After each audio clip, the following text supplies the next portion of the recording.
నమస్తే ఎప్పట్లెక్కనే ఇయ్యాల కూడా మన పటాస్ వార్తలల్లా మంచి మంచి ముచ్చట్లు పట్టుకొచ్చినాం.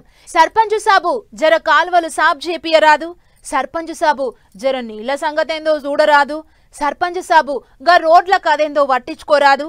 గిట్లా ఊరికి ఏం కావాలన్నా సర్పంచ్ సాబ్ దిక్కే చూస్తుంటారు పబ్లిక్. సర్పంచ్ అంటే ఊరికి మురగాన్ లెక్క. కానీ ఏడాదెళ్ళింది మన సర్పంచ్ల పదవికాలం ఒడిసి సీట్లన్నీ ఖాళీగానే ఉంటున్నాయి. ఎలక్షన్లు ఎప్పుడు పెడతారబ్బా అని అంత ఆతృతగా ఎదురు చూస్తాన్లు. మరిగా జుడురా కథేందో. సర్పంచులు సీట్లకేంచి దిగి ఏడాది వెళ్ళిపాయే. ఇంకెప్పుడు పెడతారు ఎలక్షన్లు, ఇంకెప్పుడు పెడతారు అని ఊర్ల పొంటి పబ్లిక్ అంతా పిటెకు పెట్టినట్టే ఎదురు చూస్తాండ్రు.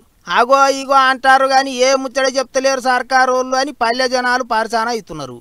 అందుకే ఇక ఈసారి మునుం పట్టినామంటే ఇడవద్దు, వరుస పెట్టి ఒకటి అనుకోటి ఎలక్షన్ల కథ ఏంటిదో చూడాలి అన్నట్టే తయారవుతున్నారట సర్కారు వాళ్ళు. ఖమ్మం జిల్లాల కాళ్లకు చక్రాలు కట్టుకున్నట్టే తిరుగుతాన్న మంత్రి పొంగులేటి సారును గిదే ముచ్చట మీద అడిగితే నెల ఆఖర్లో ఎలక్షన్లకు నోటిఫికేషన్ వస్తుంది అన్నట్టు మాట్లాడిండు సారు. ఎట్లా సోమవారం నాడు కేబినెట్ మీటింగ్ పెట్టుకుంటాన్రు. ఇక మంత్రులంతా కూకొని మాట ముచ్చట్లు చేసుకున్నాక ముహూర్తం పెడతారట. తొలుత ఎంపీటీసీ జడ్పీటీసీ ఎలక్షన్లు ఉంటాయట. అటెనక సర్పంచ్ ఎలక్షన్లు, మున్సిపల్ ఎలక్షన్లు, గిట్లా ఒకటి అనుకోటి ఎలక్షన్ల దండయాత్రనే ఉన్నదా అంటున్నారు. మంత్రి సారు ఎలక్షన్లకు ఇంకా 15 దినాలే ఉన్నది, అందరూ తయారు ఉండాలి, ఊర్ల పొంచి ఏమైనా సమస్యలుంటే పరిష్కారం చేసుకోవాలి, వట్టిపుచ్చిగా లొల్లులు పెట్టుకోవద్దని గట్టిగా చెప్పటాలకు ఇక ఈసారి ఎలక్షన్లు పెట్టుడు ఖాయమే అనుకుంటారా అందరూ. ఇప్పటికే ఓసారి సర్పంచ్ ఎలక్షన్లు వస్తున్నాయి అనగానే ఊర్ల పొంటి కొంతమంది మేమంటే మేము అన్నట్టే పోటీకి తయారైనరు. పబ్లిక్ కు పెద్ద పెద్ద ఆఫర్లే ఇచ్చిండ్రు. ఈసారి ఎలక్షన్లు ఖాయమే అంటారు కాబట్టి మరి ఎసోంటి చంత్రాలు అవుతాయో ఊర్లలో చూడాలి. నడక రానప్పుడు మనల్ని నడిపిస్తాడు, రాని విద్యలన్నీ నేర్పిస్తాడు. తానెంత ఏడ్చినా మనం ఏడవకుండా చూసుకుంటాడు. కడుపుల కొండంత బాధ ఉన్నా సరే పిల్లల కడుపు సల్లగుండాలని కోరుకుంటాడు. ఎవరాయనే? మన నాయనే, మన బాపు, మన నాన్న. ఎంత తిప్పలవడ్డా పేరు కోసం ఆశపడని హీరో మన నాన్న. అందుకే ఫాదర్స్ డే నాడు అందరూ నాయననే యాదికి చేసుకుంటాన్లు చూడుండి. లోకం మీద స్వార్థం లేకుండా ఇంకొకళ్ళ కొరకు అన్నిటికీ ఓర్చుకునేటోళ్ళు ఎవరన్నా ఉన్నారంటే అది మన అమ్మ నాయనలే. అందులో నాయన గురించి ఎంత చెప్పినా తక్కువే. ఐతారం ఫాదర్స్ డే కాబట్టి ప్రతి ఒక్కళ్ళు నాయన గొప్పతనాన్ని దాల్చుకున్నారు. లీడర్ సాబులు, సినిమాల హీరోలు అందరూ సోషల్ మీడియాల పోర్టువోలు పెట్టి నాయన ప్రేమను యాది చేసుకున్నారు. మాజీ సీఎం జగన్ సారు వైఎస్ఆర్ తోని కలిసి ఉన్న పోర్టువో పెట్టిండు. ప్రతి అడుగుల తోడుండి నడిపించినవు, నువ్వే నా హీరో అన్నట్టుగా కామెంట్ రాసిండు. ఏపీ చదువుల మంత్రి లోకేష్ సార్ కూడా ఇంటర్నెట్ గుట్లే చంద్రబాబు సార్తోని కలిసి కూకున్న పోర్టువో పెట్టిండు. అన్ని తీర్ల అండగా ఉండి ముంగటికి నడిపించేది, మంచి తొవ్వ చూపించేది బాసు, అన్ని నువ్వే నాయనా అని చంద్రబాబు సారుకు హ్యాపీ ఫాదర్స్ డే అని చెప్పిండు మంత్రి సారు. ఇటు పార్టీకి దూరమైనా నాయనకు మాత్రం దగ్గరనే ఉంటా అని చెప్పింది కదా కవితక్క. మొన్న కాళేశ్వరం కమిషన్ ముంగటికి పోయేటప్పుడు కూడా సారెంటనే ఉన్నది. ఫాదర్స్ డే నాడు ఇద్దరు కాల్సున్న పోర్టువో ట్విట్టర్ గుట్లే పెట్టింది అక్క. హ్యాపీ ఫాదర్స్ డే అని చెప్పింది. అటు షర్మిలక్క వైఎస్ఆర్ పోర్టువో పెట్టి కామెంట్ రాసింది. నాయనను దాల్చుకొని మస్తు బాధపడ్డది. లోకం మీద ఉన్న నాన్నలందరికీ హ్యాపీ ఫాదర్స్ డే అని చెప్పింది. సినిమాల హీరో అల్లు అర్జున్ అయితే శనివారం నాడు గద్దరన్న అవార్డు తీసుకున్నాక తండ్రి అల్లు అరవింద్ తోని కలిసి దిగిన పోర్టువోని ఇంటర్నెట్ లో పెట్టిండు. నా దేవునికి హ్యాపీ ఫాదర్స్ డే అని కామెంట్ రాసిండు. గిట్లా ఫాదర్స్ డే నాడు లోకమంతా నాన్న గొప్పతనం ఏంటిదో యాది చేసుకున్నారు, తలుచుకున్నారు. ఆనకాలం కాబట్టి అదోటిదోటి గరం గరం తినబుద్ధి అవుతుంది. బయట శినుకులు పడుతుంటే ఆ శినుకుల్ని చూసుకుంటా ఉఫ్ఫు ఉఫ్ఫు అని ఊదుకుంటా తింటుంటే అదో తృప్తి జనాలకు. అయితే ఇంట్లో మనసుకు నచ్చినవి వండుకొని తినాలంటే డబ్బిన అయ్యే పని కాదు కాబట్టి బయట తిండికి అలవాటు పడుతురు జనాలు. ఆగో అక్కడే వచ్చి పడ్డది అసలు పెంట. ఎట్లాగూ జనం ఓటర్ల మీద పడతాన్లని చెప్పి ఎట్లా పడితే అట్లా వండి పెడుతుర్రట. ఇక చూడుర్రి. పబ్లిక్ జరగి ముచ్చట మంచిగా నొర్రి. ఆనకాలం వచ్చింది కాబట్టి శినుకులు పడుతుంటే ఎవరికైనా గరం గరంగా ఏదన్నా తినాలి అనిపిస్తుంది. అట్లని ఏది పడితే అది తినేరు సుమా. ఇటు పట్నంలోనే కాక చాలా దిక్కుల్లో అంత ఆల్కదక్కువ తిండే పెడుతున్నాయట కొన్ని హోటళ్ళు, ఇంకా బేకరీలు. నెరి మిఠాయి దుకున పోలైతే దుకునం పెట్టేది ఒక తాన అయితే గా సీట్లను తయారు చేసుకొచ్చి అమ్మేది ఇంకో తాన. అందుకే వానకాలంలో అడ్డమైన తిండి తింటే రోగాలు వస్తాయని మున్సిపల్ అధికారులు చెకింగులు రూబడి పెంచిండ్రు. పట్నంలో ఉన్న గోల్కొండ దిక్కుపోయి కొన్ని స్వీట్ షాపులు చెకింగ్ చేస్తే చాలా మటుకు డేట్ దాటిపోయిన బిస్కెట్ పూడలు, అసలు తారీఖులే లేని తినే వస్తువులు మస్తు దొరికినాయి. దీంతోనే అధికారులు గరం అయ్యి నోటీసులు ఇచ్చిండ్రు.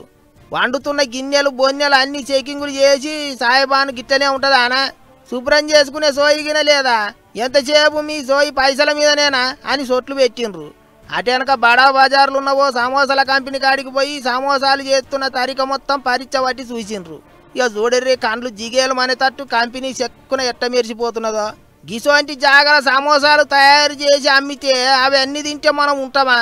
సమోసాలకు అగ్గిదలగా అంతా అల్కదక్కువ మాలతోని సమోసాలు చేసి జనం పానాలతోని పరాస్కమ ఆడుతున్నారు.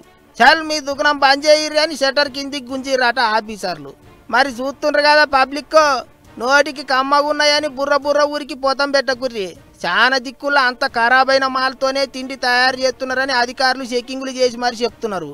కాబట్టి వానకాలం జర బయట తిండి బంద్ చేసి ఊకే ఇంట్లో వండుకొని తిన్నది ఒక్క చిత్తం. ఏమంటారు?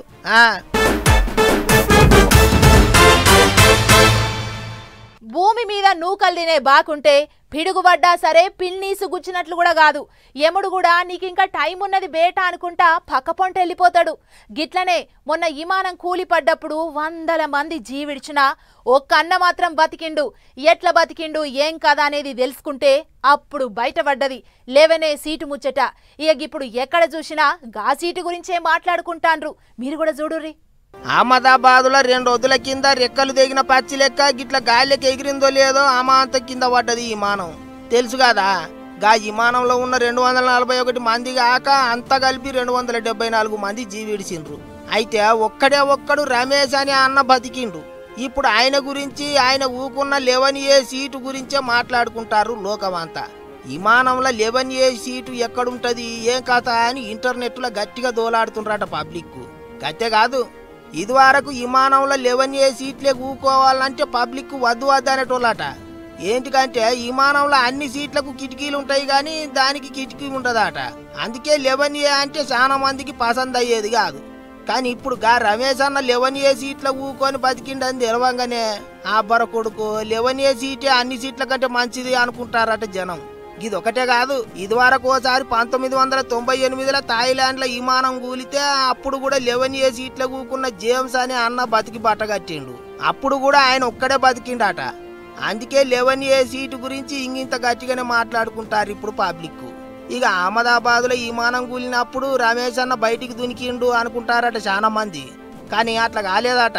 విమానం భూమిని తాకినంటనే ముక్కలయ్యి 11A సీటు ఊసి పక్కకు పడ్డదట. అట్లా తప్పించుకున్నా అని చెప్పిండట. ఏమైనా ఇన్నొద్దులు 11A సీట్ అంటే వద్దు అన్నోళ్ళు ఇప్పుడు 11A సీటును కాయసిపడి బుకింగ్ చేసుకుంటున్నారట. అయితే సీట్లు ఏమున్నది, మన గాచారం మంచిగా ఉండాలి అనుకుంటారు ఇంతమంది. ఏదైనా వస్తువు ఆన్లైన్లో ఆర్డర్ పెట్టినామంటే అది ఇంటికొచ్చి డబ్బు ఇప్పి చూసేదాకా మనసుకు తృప్తి పట్టదు. ఎందుకంటే శాన మాటల ఒకటి ఆర్డర్ చేస్తే ఒకటొచ్చిన ముచ్చట్లు ఎన్నో చూసినాం కాబట్టి అటు ఫోన్లకు బదులు ఇటుక పెడ్డలు, మిక్సీకి బదులు కంకర్రాళ్ళు, కొత్త చెప్పులకు బదులు పాత చెప్పులు గిసొంటి మాస్తు చూసినాం. అట్లనే కుకట్పల్లిలుండే ఒక అన్న ట్యాబ్ కోసం ఆర్డర్ పెట్టిండట. మరి ఏమొచ్చిందో చూసొద్దాం పాన్లీ. అయ్యో, కూకటిపల్లిలుండే సుబ్బారావు అన్నకు పెద్ద తిప్పలే వచ్చి పడ్డదిగా. ఇంటి ఆమె వీడియోలు చేసుకుంటదని చెప్పి ఆన్లైన్ లో 18,000 పెట్టి ఓ ట్యాబు, అదే బుడ్డ కంప్యూటర్ అసోంటిది బుక్ చేస్తే ఇక ఈ తానం సబ్బులు పంపించిండ్రు కంపెనీ వాళ్ళు. అయితే ఆర్డర్ వచ్చింది సార్ అని ఫోన్ రాగానే ఉరికి సంబరం కొద్ది తీసుకున్నాడు. లేక ట్యాబ్ ఆర్డర్ పెట్టిండు కాబట్టి నేను ఆర్డర్ పెట్టిన వస్తువు ఎట్లుందో చూడాలి అని ఆత్రం కొద్ది తెరిచి చూస్తే ఏముంది, ట్యాబుకు బదులు 5 తానం చేసుకునే సబ్బులు దర్శనం ఇచ్చినాయి. అది చూసిన సుబ్బారావు అన్నకు షాక్ తగిలినంత పని అయింది. ఎంత మోసం చేసినవరా ఆన్లైన్ వాడా అని మనసులో తిట్టుకొని కస్టమర్ కేర్ కు ఫోన్ కొట్టి కోపం అంతా తీర్చుకున్నాడట. నేను ఏం బుక్ చేసినా మీరేం పంపించిండ్రు, అసలు కడుపుకు బువ్వ తింటారా అని కడిగి పారేసిండట. అంతేకాదు 18,000 మొదలే కట్టించుకుండ్రు, ఇప్పుడు అసలు మాలు పంపకుండా ఈ పనికిరాని సబ్బులు పంపిండ్రు అంటే కస్టమర్లు మీకు ఎట్లా కొడుతుండ్రు అని ఉతికి పారేసిండట. కేసు కూడా పెడతా అని హెచ్చరిక చేసిండట. సరే బుక్ చేసి చేసింది కాకుండా వేరే వస్తువు పంపుడు తప్పే గాని ఒక మునగాని వస్తువు ధర మార్కెట్ లో ఓ 10,000 ఉంటే అది ఆన్లైన్ లో 2,000కే దొరుకుతుందంటే దాని మీద అనుమానం రావాల్సిందే. అట్లా కాకుండా 10,000 వస్తువు 2,000కే వస్తుందని ఆశకు పోతే ఇగో గిట్టనే అవుతుంది అంటున్నారు చాలా మంది. ఇంకా నయ్యం సబ్బులు పంపిన్రు, అవి తానానికన్నా అక్కెరకొస్తాయి. కొందరికి ఇటుక పెట్టలు కంకర్రాలు కూడా పంపిన్రు. మొదలు బుక్ చేసే ముందే 1కి 10 మాటలు చూసుకోవాలి. అది నచ్చకుంటే ఊరికే షాపు కాడికి పోయే కొనుక్కోవాలి. అంతేగాని అక్వసాక్వకు వస్తున్నదని కొనుడేందుకు, గిట్లా పైసలు పోగొట్టుకొని వాళ్ళ వెనక వాడుడేందుకు అని చాలా ఇస్తున్నారు. ఈ ముచ్చట చూసిన నెట్టాన్నలు. అవ్వల్లారా అయ్యల్లారా, మీ పొల్లగండ్లను మన సర్కార్ బల్లకే వంపుర్రి. మేమీడ బొక్కులు, కాపీలు, పెన్నులు, పెన్సిళ్ళు, బూట్లు, బడి బట్టలు ఇస్తున్నాం. పొద్దున నాష్టతో పాటు మాపడ్జాం సన్న బియ్యంతోని బువ్వ కూడా పెడుతున్నాం. మరెందుకు మీరు ప్రైవేటు బల్లెకు తోలి ఖర్చుల పాలైతారు? జర సర్కార్ బల్లెకు వంపుర్రి అని గవర్నమెంటోళ్ళు మొరో ముత్తుకున్న సుత అవయ్యలు గినకుండా ప్రైవేటు బల్లకే వంపుతాండ్రు. పంపిగిట్ల నెత్తి నోరు కొట్టుకుంటాన్లు. చదువు సారెడు బలపాలు దోషడు అన్న తీర్లనే ఉన్నది కొన్ని ప్రైవేటు బల్ల ముచ్చట. అరే వాళ్ళు చదివే పొలగాండ్లకు సుత బండెడు పుస్తకాలు కొనాలి అని షరతులు పెడతాండ్రు. మీదికేంచి బొక్కులు కొంటే బడి బట్టలు ఉచితమాట. గిట్లా ఆడిడని ఏం లేదు. 2 తెలుగు రాష్ట్రాలలో ఏ ప్రైవేటు బల్లే చూసినా ఇదే కథ.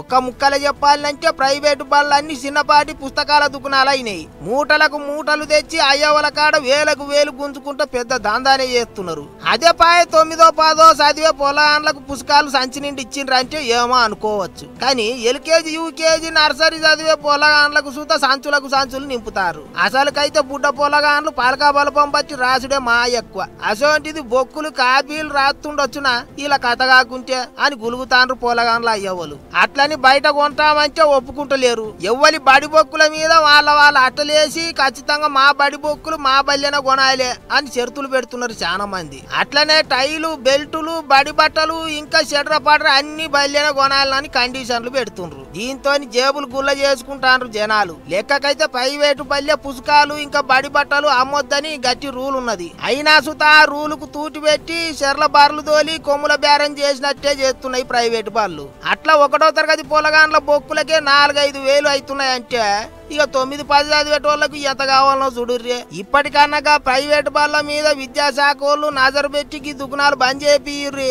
లేకుంటే వీళ్ళ దోపిడికి ఆరిపోయేటట్లున్నామని గరం అవుతుండ్రు చాలా మంది. చూడాలి మరిగా ఏం చేస్తారో.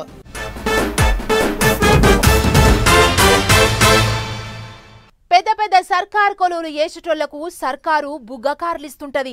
గా బండ్లు ఎక్కడన్నా కుయ్యి అని మోగినాయంటే ఓ పెద్ద అధికారి అటు దిక్కొస్తుండని అర్థం. అట్లని గా బండ్లు ఎవ్వలు పడితే వాళ్ళు తీస్తాం, ఎట్లా పడితే అట్లా దోల్కపోతామంటే నడవదు. కానీ గా ఛత్తీస్గఢ్ రాష్ట్రంలో మాత్రం ఏకంగా ఓ డిఎస్పీ భార్య వాళ్ళ ఇంటాయన బుగ్గకారు బయటికి గొంచబోయింది. మరి కొంచెం ఏం చేసింది, ఎందుకు మన పటాస్ వార్తలకు ఎక్కిందో చూద్దాం పాన్లి. ఇక గీడ కారు బానెట్ మీద కాళ్ళు బార్లా చాపి చేతుల ఓ పూల చెండు పట్టుకొని మైసూరు మారాని లెవెల్లో బిల్డప్లు ఇచ్చుకుంటూ వస్తాంది చూడర్రే. గీమనే గా డిఎస్పీ భార్య.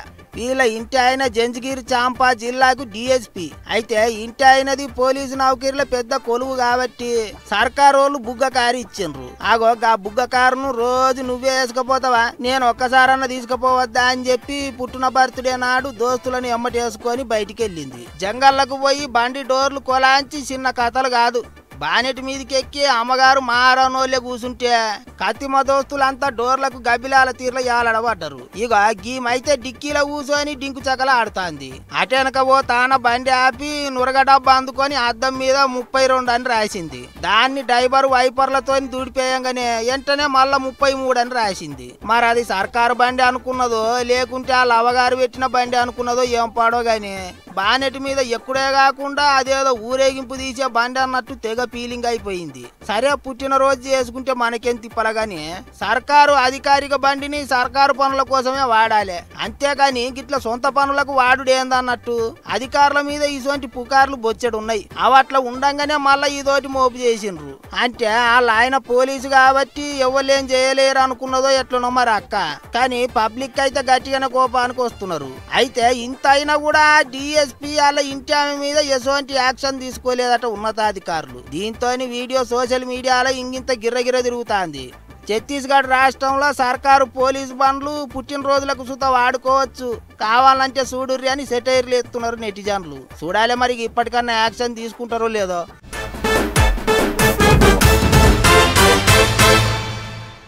ఇక చిటుకు పట్టుకు ముచ్చట్లున్నాయి, ఫటాఫట్ అవిగిన చూసేర్రి. అయ్యయ్యో, ఈ ఆపతులు చల్లగుండా ఒకటి మర్చిపోక ముందే ఇంకోటి అవుతున్నది. పూణేల బిర్జి కూలి 6 మంది జీవిడిసిండ్రు, ఇంకో 25 మంది నీళ్ళ పడి కొట్టుకుపోయిండ్రు. గల్లంతైన వాళ్ళ కోసం రెస్క్యూ టీం వాళ్ళు రికాం లేకుండా దోలాడుతుండ్రు. అయితే కూలిపోయిన ఈ బ్రిడ్జి ఎన్నడో పాతకాలం నాడు కట్టిందట. కట్టి కూడా 30-40 ఏండ్లకు వస్తున్నదా అంటుండ్రు. అయితే అట్లా తిరిగి వద్దామని పోయిన టూరిస్టులు ఒక్కటే పాలి బ్రిడ్జి మీదకి పోవుడుతోని బరువు ఆపలేక దబుక్కున కూలింది. దీంతో అందరు నీళ్ళలో పడ్డారు. కొందరు జీవి పోతే ఇంకొందరు పానాలతో బయటపడ్డారు. మంత్రి పొన్నం ప్రభాకర్ సారు పోషమ్మ గుడికి పోయిండు. హుస్నాబాద్లో ఉన్న ఎమ్మెల్యే క్యాంప్ ఆఫీస్ కాంచి డప్పుల దరువుల నడుమ ఇంటి లాదులతోని గుడికి పోయి మొక్కులు పెట్టుకుండు. ఇక సారు వచ్చిండని తెలవంగానే గుడోళ్ళు దగ్గరుండి అరుచుకున్నారు. అమ్మవారికి కళ్ళు సాకపోసి అటెనక మేకను జడతబట్టే కార్యం చూసిండు. దర్శనం ఒడిసినాక వచ్చిన భక్తులతోని ముచ్చట్లు పెట్టుకుంటా గుడి అంతా గాలి తిరిగి ఇంకేమన్నా అభివృద్ధి పనులు చేసేటివి ఉన్నాయా అని అడిగి తెలుసుకున్నాడు. పోలీసులు అంటే ఎవరికైనా కొడతారు పట్టుకపోతారు అనే బుగులు ఉంటది, కానీ ఆ పోలీసులల్ల సుత ఆడాడగిసోంటి మంచి మనసున్నోళ్ళు ఉంటారు. ఇక ఈ సారు పేరు సామి, కొమరం భీం జిల్లా రెబ్బెన సిఐ. అయితే పెట్రోలింగ్ చేస్తుంటే ఈ పెద్ద మనిషి ఒంటి మీద బట్టలు లేకుండా ఊపడ్డాడట. అది చూసిన సిఐ సారు వెంటనే ఓ కొత్త డ్రెస్ కొని తెచ్చి తొడిగిచ్చిండు. ఏ ఊరే పెద్ద మనిషి అని అడిగితే పాపం పెద్ద ఆయన సరిగా చెప్పలేకపోయిండట. కాలి తప్పి తిరుగుతున్నాడేమో అని అనుకొని మానసిక ఆశ్రమాలతో మాట్లాడి అందులో చేర్పించేటట్లు ఉపాయం చేస్తుండట.